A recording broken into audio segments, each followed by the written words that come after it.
When people talk about decriminalising prostitution, one thing which often slips under the radar is that it would also involve decriminalising the pimps. So, in New Zealand there's now nothing to stop a pimp from openly approaching an 18-year-old woman and trying to persuade her to become one of his prostitutes. She might be alone, isolated, and at a vulnerable stage in her life, but all that's irrelevant. After all, he is just another businessman offering her some career advice, so why not? No reason at all.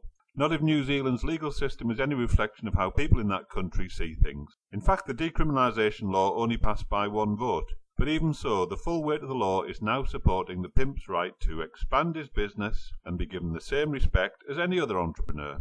To be totally accurate, there are still some restrictions on the sex industry in New Zealand. For example, job centres are not allowed to pressurise the unemployed into accepting a job in the sex industry.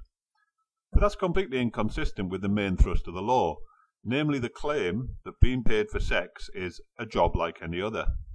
So, as the years go by and a new generation comes up for whom the sex industry has always been an acceptable part of society, the industry will always be pushing to invade more and more public space.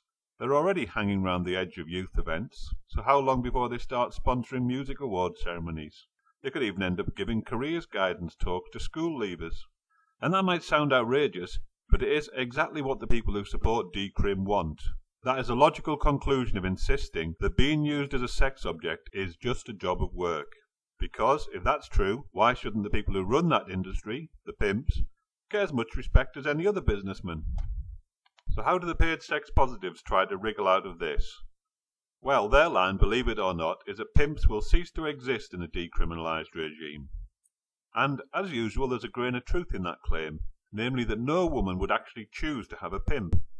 But then they twist this and add, so once the legal system allows sex workers to come out into the light, they'll break free and set up self-regulated co-ops which could be run without pimps. Nice idea, but not very real world. After all, it's also true that nobody would choose to have any kind of boss. So how come self-regulated co-ops haven't sprung up in food distribution, furniture making, or 101 other sectors of the economy? In fact, there are all sorts of barriers to forming co-ops. For one thing, you need a lump sum of capital to get started. Then you need a well-established network of contacts, i.e. people who you know well enough to work with in a long-term and difficult project. And you do need certain business skills, such as an ability to analyse your cash flow, etc. So does that sound like the average person to you? Equally, is New Zealand really full of girls leaving school with plenty of financial backing and remarkably developed entrepreneurial skills? Or are they like most young people, looking for someone who can give them a start in the world of employment? And then, to get the full picture of how much harm decrim can do, you need to factor in all the young people out there who are already traumatised and vulnerable, not to mention the callous nature of the pimps who are specialists in the arts of preying on people and manipulating them. But no matter, the PSPs reckon that we can leave all that for market forces to sort out. Yeah, that's the other thing that isn't openly acknowledged about decrim, that it's an example of free market fundamentalism. In fact, their rejection of all regulation is the only thing which separates their ideas from a system of state-regulated brothels, which they describe, quite rightly, as an absolute disaster. So their attitude is, let market forces sort it out. After all, we're all grown adults, so let us make our own choices in a free market. Just get the government out of our hair and everything will be fine.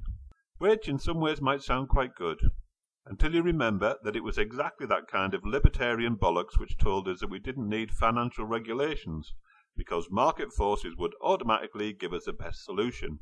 Yeah, really, happy days. Not a total disaster. No, definitely, not that. So, freedom and deregulation are the watchwords of people who want to decriminalise the sex industry.